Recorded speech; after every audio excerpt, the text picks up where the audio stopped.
Kasus prostitusi yang melibatkan artis kembali terjadi. Sosoknya pun sudah dikonfirmasi bahwa artis berinisial CA yang dimaksud adalah Cassandra Angeli.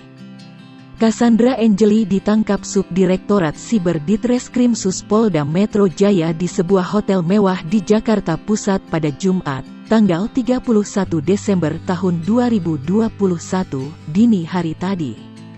Iya, Cassandra Angeli, Kabid Humas Polda Metro Jaya Kombes Pol E. Zulpan, saat menggelar konferensi pers, seperti diberitakan tribunnews.com, Jumat, tanggal 31 Desember tahun 2021.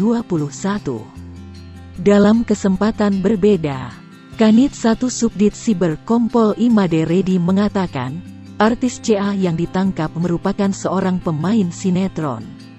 Di penghujung tahun ini, berdasarkan laporan dari masyarakat, Subdit Siber Polda Metro Jaya telah berhasil mengamankan artis sinetron CA terkait kasus prostitusi, ujar Redi.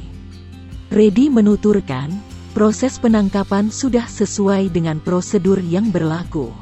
Prosedur pengamanan sesuai SOP yang berlaku dan melibatkan Polwan, ungkapnya.